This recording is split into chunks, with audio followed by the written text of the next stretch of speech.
Good morning. You're listening to X-Ray in the Morning. I'm Jefferson Smith. It's a legislative session right now.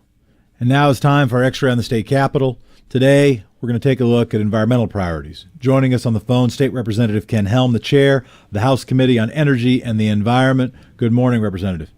Good morning, Jefferson. Nice to be on again. Thanks again. Also with us is Angela Crowley-Koch, Legislative Director of the Oregon Environmental Council. Good morning, Angela. Good morning.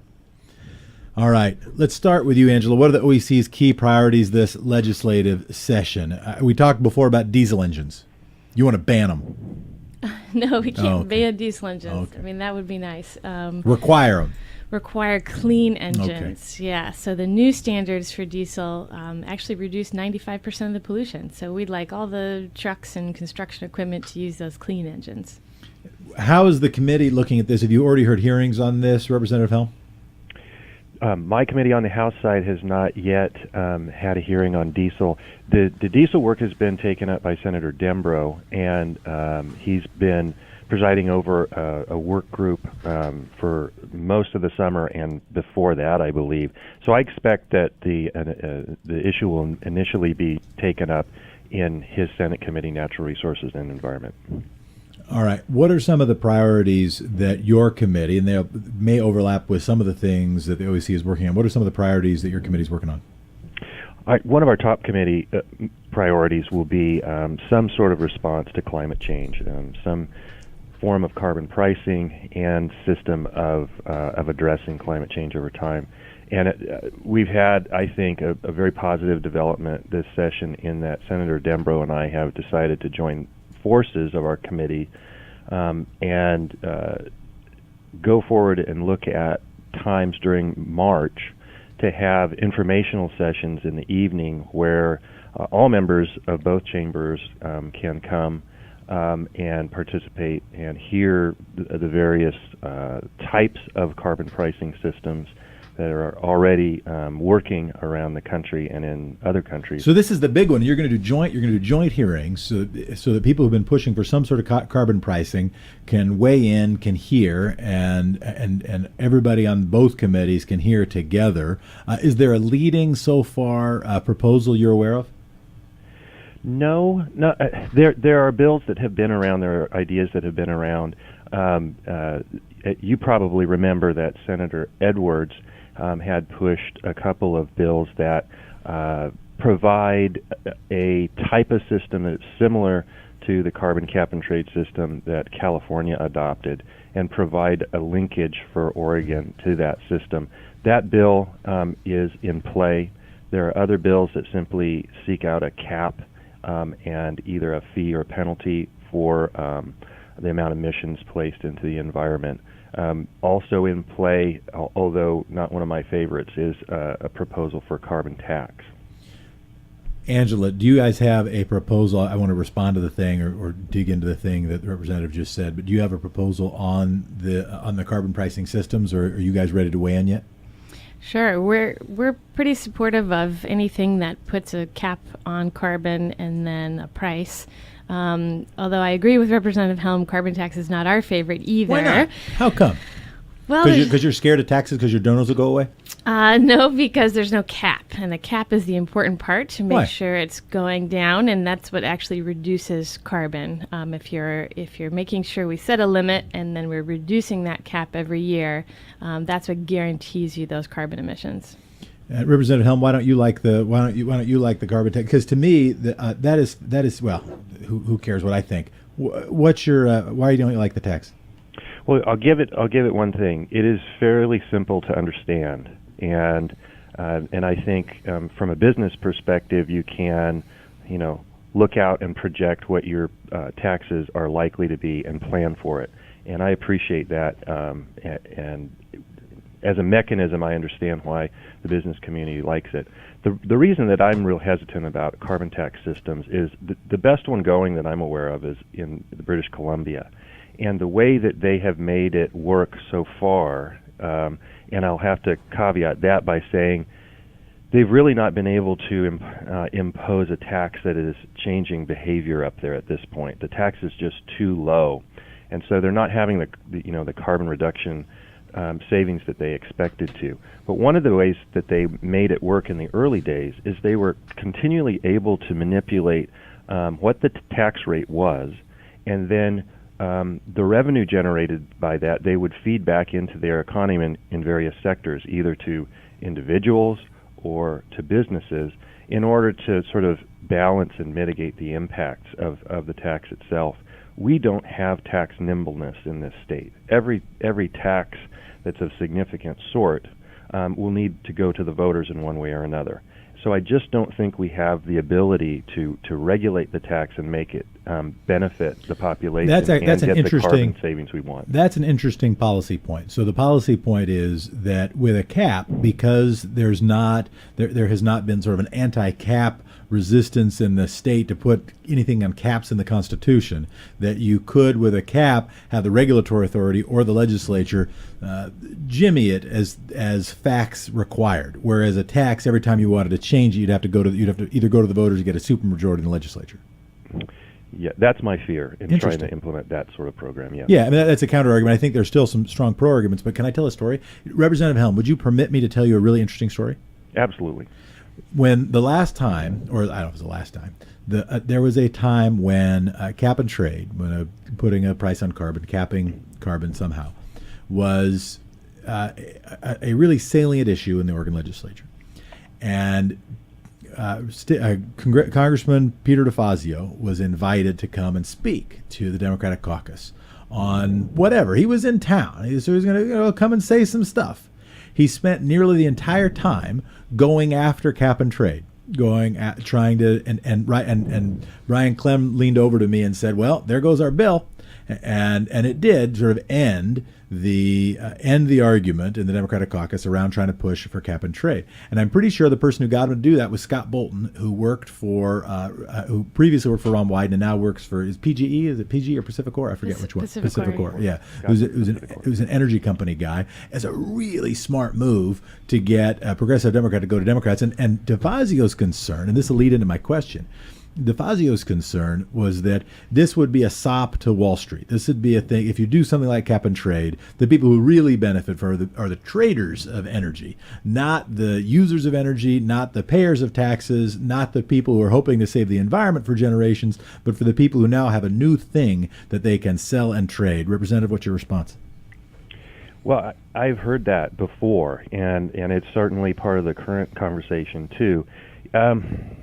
I think we're conflating a couple of different concepts there, though, when we talk about carbon cap and trade. The purpose of carbon cap and trade is to reduce carbon in our atmosphere, and the way that California has done it, for example, is to go ahead and put the cap and impose a trading system for the credits or allowances that companies can buy, sell, and trade. We, I think, wish that as a governmental entity or folks interested in good government, we wish that we could both get the carbon reductions and capture some of that traded money for our own purposes. And I just don't know that you can have a system where you don't have folks gaining in the free market. That's what makes it go. That's what allows government to sort of step away in a way. But that's sort of the argument in favor of a carbon tax, right? I mean, if you impose a carbon tax, then you can get people to internalize their costs, and yes. you can get polluters to internalize their costs, and it isn't just requiring it isn't just kind of putting a value on it and creating some kind of weird trading market. And you do the same thing with the cap and trade system in just a different way. As that cap slowly reduces toward our goals of limiting greenhouse gases, it's going to require behavior changes. It's not just going to be a system of who's willing to buy carbon credits for the highest price and not have a change. There's measurable changes that can be demonstrated. And at the same time, the way California has operated their system is they auction off a certain number of credits for themselves, and then they get a revenue stream to actually put money into either issues like social justice, communities who are most impacted by environmental impacts and air quality problems. They're able to pour money into those areas and find solutions, or they're able to support incentive programs for clean green energy. And without that revenue stream, those types of things either don't happen or they don't happen very well. Angela, what does the vote count look like for something like this, and who's pushing back? Any bipartisan support, any Republicans on this? Well, we have an exciting new group of freshman legislators, and so we're working to educate them about the issue and the different Who are policies. these exciting new people? Oh, gosh, they're all so cool. So we have Representative Donna Sanchez, who's my legislator up here in Northeast Portland. We have Representative Janelle Bynum, Representative Janine Solomon. I mean, a lot of cool folks that are bringing new energy to the legislature, and they are interested in learning, but we have to kind of bring them up to speed. So they're not yet in favor? No, I didn't say that. They're just learning. Okay, because I asked who's opposed and or you have any Republicans on board, and that's be some interesting information. So you don't know yet where they're at. The new freshman Democrats, you don't know where they're at. There are some that are definitely supportive, and others that, I mean, you're bringing the bill. Along. Yeah, we haven't even had the first public hearing yet. Actually, Yeah. Representative Helm's committee just announced yesterday that the first public hearing will be next Wednesday, which is really who's exciting. fighting against it? Oh, all the business industry, all the Yeah. business lobbyists, yeah, because they don't want to have to purchase those allowances, and so. But that's for us the really exciting part. The proceeds from these allowances, like Representative Helm said, can go back into further carbon reduction, transit, affordable housing, things we really need as a state. Here is a source of funding for that. And just to comment on the trading conversation you were just talking about. You know, California and Quebec and Ontario are all doing this cap and trade system right now. They haven't really Canada's had a not problem. even in this country, Angela. That's true. Excellent point. But they haven't really had a problem with market speculation and, you know, the Wall Street folks raking it in. It's working pretty well so far. All right. Ken, Representative Helm, what's the political landscape as you see it? How hard a fight is this in the House? I mean, you have, 35 Democrats? Am I counting that right? Yes. And you don't need a supermajority, as I understand it, for this. So is it pretty easy to count to 31, do you think? And then maybe the harder question, how do you think Senator Dembrose is going to be able to fare in the Senate? Well, this is a great question because one of the things I'm most excited about having these evening public information forums is we get to bring in an aspect of attacking climate change from a different direction, and that is the question of how not just turning off the spigot for greenhouse gases, but how do we start rolling back climate change? And the most effective ways of rolling back climate change are actually land use actions, and that involves some of the things that Oregon has in abundance. We have forests, many intact forests. We have abundant agriculture, and agriculture done well actually sequesters carbon on a massive scale. And we have grazelands that are managed by folks that are concerned about the health of their land. We also have wheat growers, and you know how massive that industry is on the east side of the mountains, who are running their operations in a sustainable way. All of those land use actions have the capability of actually rolling back climate change, sequestering carbon. And Oregon is in a great position to further that. And if we decide to participate in this international market for trading carbon credits, that gives us, I think, an early mover advantage for those sectors. So, as you talk about, what's the political landscape and can we get some of my Republican colleagues to go along, I think if we start showing what the role of folks in those sectors could be and the bottom line benefits for them, we might be able to get some agreement as we go along. Absent that conversation, if we just talk about turning off the spigot, we're going to lose them. Yeah. But I'm dedicated to talking about those sectors in particular and what they can do for us and what we can do for them. Yeah, I still think the politics get pretty tricky because the fundraising math for the Republican caucus, it's not mostly like new energy innovators, right? It's not mostly people who are thinking about what a new and interesting way that we'll be able to capitalize it in the future. They might be able to afford lobbyists 8 years from now if you get this done. But right now, the folks who afford lobbyists are more older industrial businesses, energy companies, etc. And it seems hard to get them to, get them with you. But that doesn't mean you don't have a chance. I think this is really interesting. We're talking, by the way, to Representative Ken Helm from Washington County, Angela Crowley-Koch from the Oregon Environmental Council.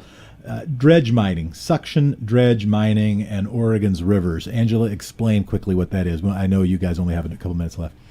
You know, it's really sad. It's a mining effort that actually vacuums up riverbed and in search for gold, which obviously disrupts. In search for gold? That's right. We still we're back to the Representative Old Helm, West. we're looking for gold. That's our new revenue source right there. Well, that sounds great. We don't have to worry about this carbon credit crap. All we have to do is suck up some riverbed and find some gold. Are people finding gold in the riverbed with their suction dredge mining? Where can I get some of this? They are. I mean, we do have some gold in Oregon, Wow. but at the peril of all the fish, because they're destroying. You prefer fish over gold. I'm telling you, Angela, that's a tough proposition. Well, they are endangered, so fish are important to Oregon. All right, Representative Helm, what do you know about the suction dredge mining debate? And their bills in front of you are going to be coming to you about this? I expect the bill to come over at some point, and maybe fairly soon. The background on this, of course, is that trying to address the negative impacts of suction dredge mining was a big priority of Senator Bates, who your listeners probably know passed away before his time this past summer. And so it's my understanding that the Senate President made suction dredge mining a priority on the Senate side as sort of a memorial to Senator Bates. And that's wonderful. I hope that we can memorialize his life in that way. But suction dredge mining on its own is something that we should be concerned about. Oregon's coast used to be a massive natural producer of salmon and steelhead, sufficient to sustain industries for decades and decades. That is mostly gone now, and that's because we've mistreated our rivers and streams over there. California banned suction dredge mining a few years ago, and as a result, the folks that are interested in that, who are mostly hobbyists, and I don't hold that against them, but they came up here and started the practices here. And so we had a massive influx of these folks without sufficient regulation of what they were doing. These practices do damage the streams. It does compromise the gravels that salmon and steelhead need to have adequate spawning. We just can't afford as a state to have this practice go on. Representative Helm, before we wrap, what's another priority you're working on? Would love to have you all back. We're enjoying these sessions where we have somebody who's in leadership of a committee and an advocate, and we can kind of get to the bottom of what's going on, give people a perspective, hopefully also put it in human terms, so even if you're a new entrant to this stuff, that new entry isn't a barrier to engaging in your democracy. What's another top priority that we should be looking into more, Representative Helm? Well, a top priority of mine and of my committee is to look at how we manage water in the state. Your listeners probably remember this summer there was an Oregonian expose, a 4-part expose about what at the bottom is a lack of accountability for this public resource, and all the various problems we have and challenges in managing that resource. And I thought that that concern absolutely had to be hit head on in this session. So I have a trio of bills, one of which would impose a fee on water right holders in order to raise a fund to manage that water better, so that we're getting water to all the consumptive users when they need it, where they need it, and in the amount that they need it, to make sure that they're getting what they're entitled to, but no more, and that the remaining water remains in the public resource where it belongs, either in the aquifer or in the streams to benefit fish and wildlife. One of those bills also would measure it? A companion bill would require measurement in some way, so that we start to create the data that we need to actually manage water. Because we don't even know what's going on. Pardon me? Because we don't even know what's going on, right? I mean, people. Well, we know some. Yeah. We would never manage our bank account this way, right? We would never try to budget our own finances in this way. But that's the way that this public resource has been managed over time. And remember, it's an ancient system. The prior appropriation system is a 19th century system. Representative Ken Helm. Representative Ken, go ahead. Finish your thought. We got to wrap. And so that system is ancient, it's clunky, and one of the things that it's never done well is amass data in order to manage water better. That's the purpose there. If you can't measure it, you can't manage it. And true water managers out there on the landscape know this, and they've already been doing it. So we need to spread the word. Representative Ken Helm, thank you so much for your leadership. Thanks for joining us. Anything you want to plug, Angela? Yes, one plug. So today in the Senate Environment Committee, there will be a hearing about the health effects of diesel pollution. That's at 1 o'clock, and you can watch it online. Is it healthy to breathe a lot of diesel? Should I be doing more of that? Surprisingly, it is not. Get a Do little not tube breathe into diesel. my bedroom and No. Please don't do that. like a humidifier. Bad for your heart, your lungs, your brain. You're Bad stuff. You're listening to KXRY Portland, 107.1, 91.1 FM, streaming online everywhere at xray.fm. Radio's yours. Thanks, folks.